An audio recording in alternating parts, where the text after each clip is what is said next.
The AI paradox. Who buys the stuff when nobody has a job? The factory lights are on, but almost nobody's inside. Conveyor belts hum. At the supermarket, for kiosks blink, where two cashiers used to stand. A CEO whispers in a boardroom, if AI takes the jobs, who's buying the AI stuff? That's the crack. Incomes vanish. Demand thins. Profits stare at empty carts. Capitalism runs on a loop. Wages create customers who create profits. Break wages, break customers. Three fixes look obvious. One of them breaks the game we're playing. Watch for the tell. When output soars but Tuesday diners are empty, the system is starving itself. We'll follow real people, data, and the redesign that might keep markets alive. To see the fracture, we go back to when efficiency met paychecks. The engine that fed itself, wages demand profits. Start with a simple rhythm. You work, you get paid, you spend. Your spending becomes someone else's income. Businesses see the cash flow and invest, machines, stores, training. Investment creates jobs, and the rhythm loops back. When it works, it feels invisible like air. When it falters, you hear it, quiet malls, help-wanted signs that mean fewer hours, not better pay. Henry Ford made that rhythm explicit in 1914. $5 a day, double the going rate. It wasn't charity. Ford needed reliable workers on brutal assembly lines, but he also wanted buyers. Pay the man building the car enough to buy the car. It landed like a dare to every competitor. Pay more, sell more. That single wage decision helped anchor a wider idea. Mass production only scales with mass consumption. After World War II, the loop roared. Productivity climbed. Unions bargained. Wages tracked output. One paycheck often fed a family, a mortgage, a vacation, and a college savings jar. The GI Bill pushed education. Highways stitched cities to suburbs. Sears catalogs promised a middle-class life, and Friday paydays turned into Saturday sidewalks thick with shoppers. Factories buzzed. Downtown diners rang up coffee after coffee. The loop was local and loud. Earn here, spend here, grow here. Meanwhile, the corporate side followed the music. Demand was obvious in balance sheets. If you could make 10% more stuff, and there were customers with rising incomes, you expanded capacity. New machines didn't replace workers so much as amplify them. The same crew with better tooling hit higher throughput and took home raises funded by that extra output. It wasn't frictionless, but the averages moved in the same direction. Productivity up, wages up, demand up, profits up. The engine fed itself. Then the beat slipped. In the 1970s, energy shocks and inflation flooded the system with noise. Prices jumped in unpredictable ways. Bargaining turned into trench warfare. Offshoring offered a tempting release valve. Cheaper labor, new supply chains, rising corporate margins. The old harmony between local wages and local demand started to detune. Your job could move across an ocean. Your bargaining power could evaporate in a memo. Households adapted. A second income joined the first, two paychecks replacing one. Credit cards spread, at first as convenience, then as a buffer. Home values rose, and paper wealth softened the fear that wages weren't keeping pace. Refinance the house, patch the budget, keep the loop going. Malls thrived on that confidence. A Friday in a factory town still meant busy parking lots and a movie line curling past the theater doors. But look closer. The prosperity leaned on leverage. The rhythm hadn't disappeared. It was overdraft. In a small mill town, you could feel it in the way people timed their lives. Payday meant the grocery run, the new sneakers, the oil change you delayed. The diner ran a lunch special aligned with shift breaks. The barber opened early on Saturdays because that's when overtime hit. A single company payroll flowed through every register. If that payroll dipped, the echo hit every storefront within a week. Meanwhile, the mall told a parallel story. Anchor stores boomed, then quietly trimmed staff. Seasonal hires replaced full-time roles. In back offices, software crept in as a helpful assistant, inventory management, point-of-sale analytics, just-in-time delivery. It felt like modernization, and it was. But tucked inside was a new logic. Do more with fewer people, and keep the savings. Here's where the narrative turns. Technology didn't crash the loop. It rewired the incentives inside it. A spreadsheet could detect waste faster than a floor manager. Barcodes and scanners shaved seconds off each customer. Early automation didn't erase the job. It chipped away at tasks. But once you could do 10% more with the same staff, The pressure to do 20% more with fewer staff followed. The engine kept feeding itself, but fewer hands touched the food. This matters because the loop, wages to demand to profits, depends on broad paychecks, not narrow ones. If the gains from efficiency concentrate, the spending base narrows. Asset owners can buy only so many refrigerators, cars, or streaming subscriptions. The middle drives volume. Without the middle, you can build a brilliant product and still wait for customers who never show. By the late 1990s and 2000s, the coping mechanisms turned into a way of life. Extract a home equity line to cover medical bills. Use a card for the gap between rent and groceries. Ride the asset boom in stocks and housing as a proxy for wage growth you didn't see on your pay stub. Then 2008 snapped the illusion. When credit seized, the loop showed its bare mechanics. Without income, demand falls. Without demand, investment turns to dust. The fix, massive stimulus, proved something else too. Money can restart the loop, but it's a jumpstart, not a new engine. The lesson from this first chapter isn't nostalgia. It's a baseline. Capitalism scales when pay and productivity move together. People become customers, and customers sustain profit. The moment you sever that tie, by offshoring, by weakening bargaining power, or by quietly letting software eat tasks without sharing the gains, you weaken the demand side that justifies tomorrow's investment. Then tech arrived with a different promise: profits without people. It sounded efficient. It still does. But efficiency changes the music if the audience can't afford the ticket. And that's where the next act begins. The automation ratchet. Profits rise, paychecks stall. Walk a midnight shift in an auto plant after the retool. Weld sparks fly, but it's arms on rails tossing doors, not people. Industrial robots excel at predictable, repeatable work: spot welds, paint spray, pick and place on pallets. The first promise is safety and consistency. The second is uptime. A robot doesn't ask for weekends. Once the capital clears the floor, output climbs with fewer heads on the payroll. The spreadsheet smiles. The town doesn't. Logistics followed. Conveyor belts learned to see. Scanners tracked every box. Autonomous tugs pulled trailers through warehouses, mapping routes to avoid traffic like a city in miniature. The language changed from headcount to throughput, from crews to cells. Small teams supervised fleets of machines that didn't take breaks, didn't file grievances, and could be redeployed with software updates. The savings were real. So was the missing overtime that used to pay for braces and brake pads. Meanwhile, software slid into services with a quiet certainty. Bank tellers gave way to ATMs, then to apps. Clerks disappeared behind self-serve portals. Call centers learned to triage with scripts that guessed why you were calling before you spoke. Back offices digitized forms, then digitized decisions. If this, route here. If that, auto-approve. Whole floors of file cabinets condensed to a server closet. The building looked modern. The payroll looked light. As software scaled, a new corporate species dominated the indexes: the superstar firm. Network effects and near-zero marginal cost let one platform serve hundreds of millions with headcount that barely budged. More users didn't mean more branches or more staff. It meant more servers. Revenue per employee shot up. So did market power. In a winner-take-most market, the gains concentrate with the winner. Suppliers and workers negotiate against a platform that can replace them with an API. You can see it in national accounts as the labor share of income drifts down and the capital share creeps up. Productivity doesn't vanish, it migrates. The puzzle isn't whether machines raise output, they do. It's who captures the extra. When the answer is shareholders first and workers last, the loop from wages to demand thins. Profits rise into buybacks, paychecks stall into side gigs. Here's the ratchet.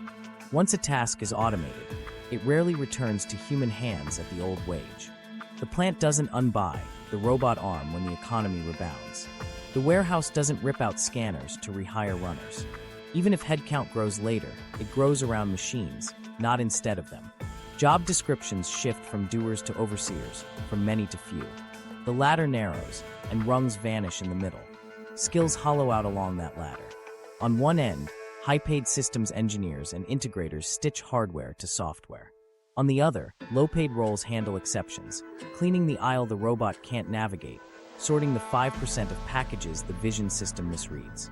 In between, the stable, mid-wage positions that anchored communities get shaved into tasks, then parceled to code. A machinist in his 40s feels this more than any chart. One spring, he trains on a CNC that triples precision and halves scrap. The raise never arrives because the machine paid for itself through savings. A year later, management outsources high-mix parts and assigns him to quality checks on a line that barely needs them. He takes a night course in CAD to move up. The job posting goes to a contractor 2 states away who logs in remotely. He retrains again, this time in maintenance, because machines still break. The hours return, the pay doesn't. The mortgage adjusts to the new reality, a permanent almost that used to be overtime. Superstar dynamics amplify his story. When a few firms set standards, they set wages down the chain. A big box retailer deploys self-checkout at scale. Suppliers follow with smaller teams and tighter margins. A global shipper retools a hub with autonomy. Regional carriers adopt similar software or lose the contract. The technology diffuses, the bargaining power doesn't. The numbers incentivize the ratchet. Capital is expensed once. Labor compounds every pay period. Tax codes often favor equipment over payroll. Boards see a choice between a variable cost that argues every year and a fixed asset that pays for itself faster as volumes grow. Even well-meaning managers drift toward the machine because the quarterly argument is easier to win when the line never calls in sick. And yet, the same dashboards that celebrate cost per unit gains don't show the missing demand downstream. The plant's output per hour looks heroic. The diner across the road closes Mondays because the breakfast rush evaporated when the second shift was trimmed. This is the blind spot automation rarely models. The buyer side isn't a line item in your factory. It's the town. Critics say, "We've seen this movie." New jobs appear. They're partly right. New roles do emerge. Programmers for the robot fleet, analysts for the dashboards, compliance for the data. But the arithmetic has shifted. You don't replace 100 assemblers with 100 programmers. You replace them with 10 systems people and a service contract. The rest become shoppers with less income, in an economy that just accelerated its need for those shoppers. So profits rise and paychecks stall. The ratchet clicks forward, one task at a time, one role at a time, until the structure of demand changes without a single headline announcing it. That's the setup for what comes next. Systems that don't just automate doing, but start to automate deciding. The AI shift, from tasks to decisions. Here's where the story tilts. Foundation models don't just move boxes, they move choices. A prompt becomes code scaffolding that used to take a junior team a week. A rough brief turns into 3 legal drafts, each flagged with precedent links. A napkin sketch morphs into design comps with consistent typography and a color system that fits the brand guide. The machine isn't on the line, it's at the meeting. White-collar exposure shows up in the middle: documentation, analysis, templated writing, standard contracts, cost models, bug triage. The stuff managers once gave to new hires as training is now the first thing a model can do well. When entry work compresses to minutes, the ladder loses its bottom rungs. You need fewer rookies, and the seniors who remain spend more time verifying than creating from scratch. Inside a software company, the 20/80ths problem appears in a sprint report. 2 engineers with strong prompting habits ship a feature in 3 days that used to take 8 devs 2 weeks. They use AI to generate boilerplate, suggest tests, and map edge cases. The review is still human, the architecture still human, but the throughput per head jumps. Their manager learns a new rule of thumb. One small, AI-augmented team can outperform a larger, traditional one. Staffing plans shrink without a memo about layoffs. An ad agency tests a new workflow. The strategist prompts mood boards and campaign lines, then iterates with a designer who refines lighting and motion. A junior copy bench that wrote 6 versions of a headline is now 2 people curating and stress testing 50 options. Client meetings pivot from "we'll come back next week" to "here are 3 directions now." The agency bills for outcomes, not hours, and quietly reduces the intern pipeline because there's less grunt work to justify it. In a support center, chat triage shifts from scripts to models. Tickets route with context. The bot resolves the top quartile outright and drafts answers for the next half. Human reps handle the hard cases and escalation. Customers get faster responses. The center hits response time targets with a smaller roster. Night shifts shrink. The overtime that made rent disappears, even as satisfaction scores rise. Fintech underwriting offers a sharper example. Models pull signals from text, bank transaction patterns, and industry filings, then propose risk tiers with rationale. The old workflow needed analysts to build the case file. The new one needs analysts to challenge the model and sign off. Throughput jumps. Loss rates improve. The firm books more loans per person and still posts lower staffing budgets because the marginal loan no longer demands a marginal analyst. Across these stories, the pattern holds. Higher output per worker, fewer workers per unit of output. It's a lever on managerial judgment, a speed boost on standard decisions, and a blunt shock to entry-level roles. Your resume used to sell potential. Now your job sells verification. That's less about romance and more about math. If AI handles the first 70% of a task, the remaining 30% is where the value sits, and that portion doesn't scale to whole teams. The change is cultural too. Meetings shorten because draft quality improves. The Monday morning blank page becomes Sunday night version 3. Senior staff evolve into editors and integrators. Juniors become scarce, but the ones who land a seat learn faster. They ride shotgun on decisions that used to be filtered through layers. The promotion path looks narrower and steeper.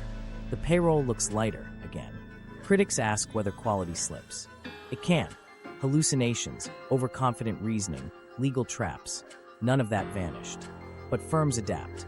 They add guardrails, retrieval systems, model committees, red team drills. They push sensitive work to specialized tools and keep human sign-off where liabilities live. Every control tightens the loop between a few people and a lot of output. This is how judgment gets automated, not by removing humans, but by reducing how many you need to keep risk acceptable. Education feels the aftershock. If the first job is fewer heads and more verification, schools that train for process and repetition lag. Programs pivot to domain depth, systems thinking, applied ethics, data literacy, and prompt craft. Placement offices hear a new refrain from employers. Send us 5 who can learn anything, not 20 who need a manual. That's polite code for, we don't have the desk space. On a hospital floor, a resident uses an AI assistant to summarize overnight notes, flag lab anomalies, and draft discharge instructions in 5 languages. It doesn't replace the physician's judgment, it narrows attention. The unit clears more cases with the same beds. Billing improves because the notes are cleaner. Administration asks whether the night team needs the same staffing next quarter. The spreadsheet answers before anyone does. Zoom out, and the question that opened the boardroom comes back into frame. If we can multiply output and trim headcount in service firms, agencies, law offices, banks, clinics, and software shops, we've built a supply engine that expects a buyer at the other end. But the buyer is a paycheck, and the paycheck belongs to the very roles we just compressed. So the accomplishment carries its own warning. Efficiency raised the ceiling, it also thinned the floor. The models handle the first draft of decisions. Humans handle the last draft. The market handles the consequence, a rising tide of output looking for wallets that don't rise with it. If incomes erode, who buys the output that AI multiplies? That's not a rhetorical flourish. It's the next constraint. The demand paradox. Efficiency kills its customer. Walk through a warehouse where AI routes every picker and a single supervisor watches dashboards. The output looks heroic. Then step into the strip mall across the road at 3 p.m. Empty booths, a nail salon with 1 chair filled, a payday lender open late. The paradox lives in that contrast. When wages thin out, the buyer base does too. You can ship more boxes per hour. You just can't assume the town can pay for them. The macro math isn't complicated. Aggregate demand is mostly paychecks. If the wage mass shrinks relative to output, the economy leans on fewer wallets to clear more goods and services. Inventories swell. Discounts follow. Managers call it promotional intensity. But promotions don't fix missing income. A 20% sale brings in bargain hunters who still have some room on their cards. It doesn't conjure purchases from people who lost overtime or a shift or the whole role. Executives try the playbook anyway. They cut prices, bundle, add loyalty tiers. Margins wobble, but volumes don't rebound because price elasticities aren't infinite when accounts are near zero.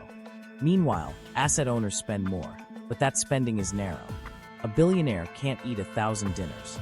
They can finance moonshots and buy second homes, but day-to-day consumption, the stuff that keeps storefronts alive, depends on millions of ordinary budgets. Concentrate income, and you concentrate purchasing. The long tail of shoppers that makes capitalism hum gets clipped. So the economy reaches for a bridge, debt. By now, pay later at checkout makes small luxuries feel possible again. Credit cards stretch groceries across pay cycles. Auto lenders extend terms from 60 to 72, then 84 months. The bridge works briefly. Demand lifts.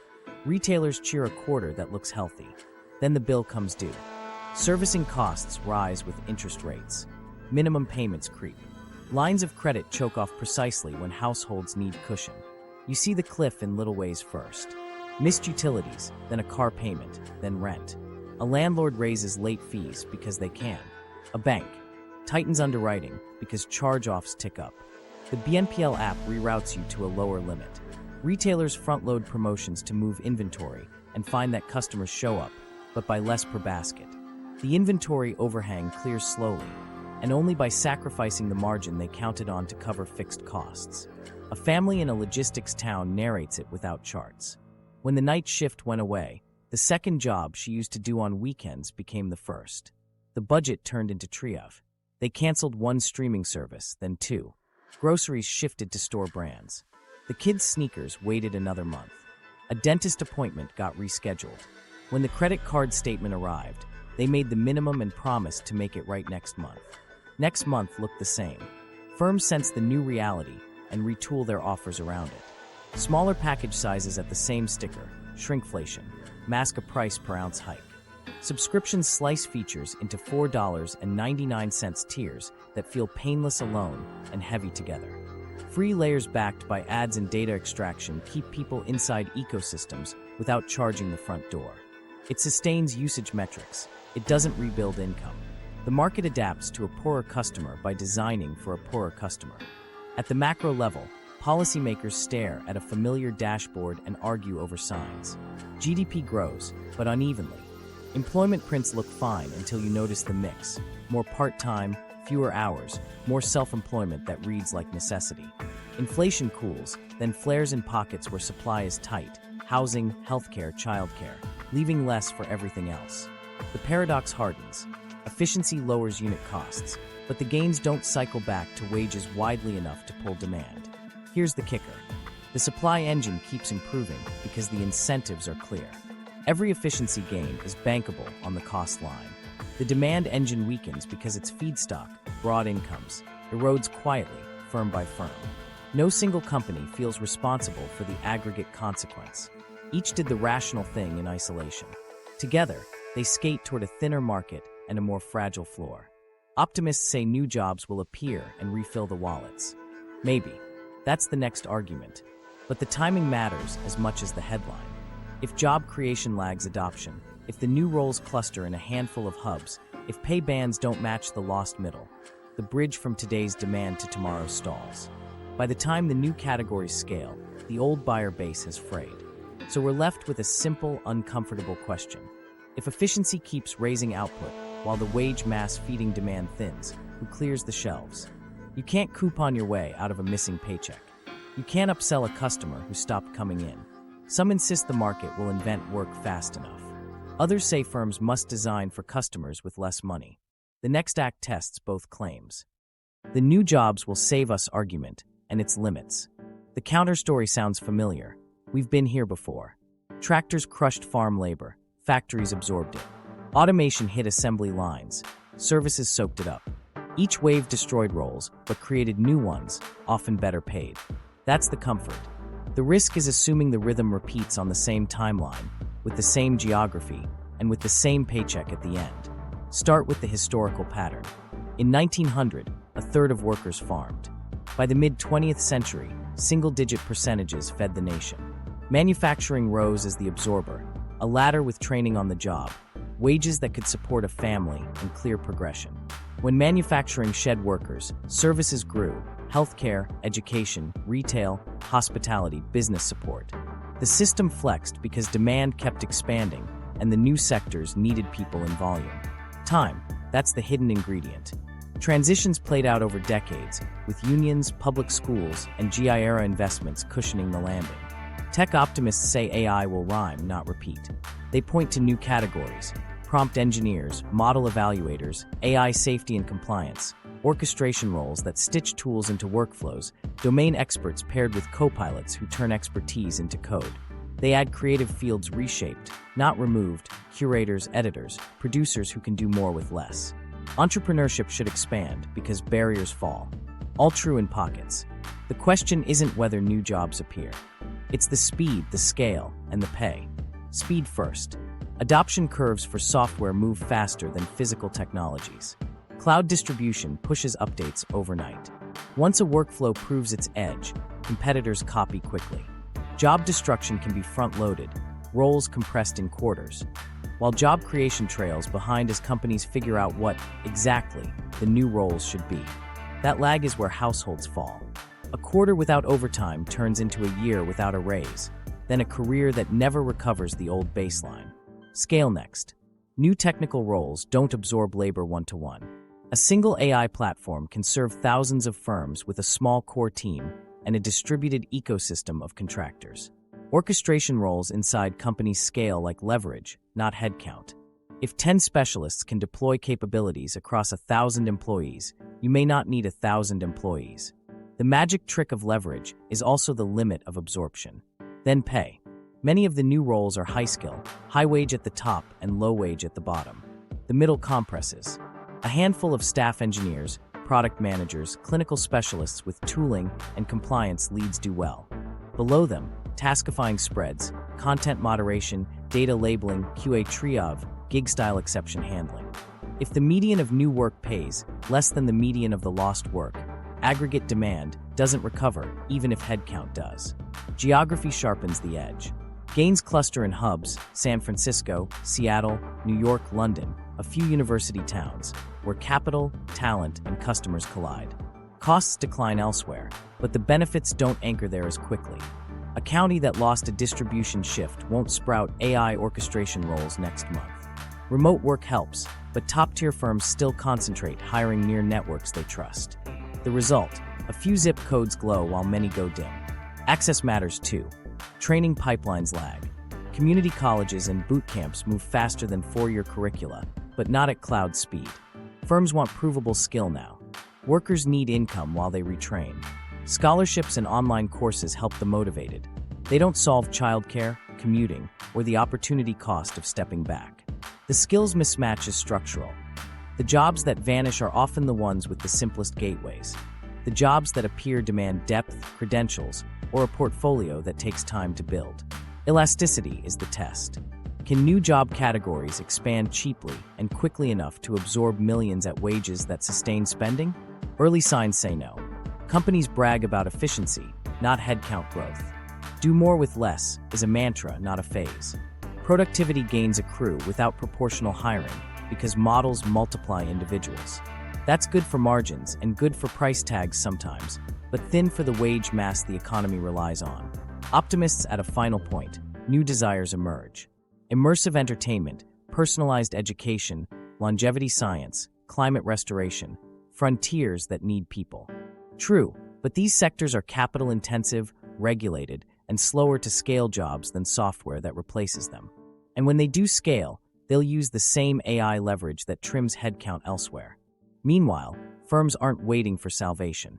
They're designing for customers with less money, smaller packs, ad-subsidized tiers, micro-subscriptions, games and lotteries as revenue engines.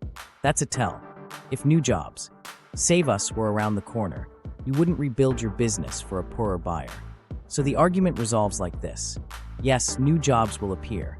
No, they won't arrive fast enough, broad enough, or well-paid enough to restore the demand base on their own. Without deliberate design, training that pays, portable benefits, income floors that stabilize spending, the market optimizes for efficiency and leaves buyers behind.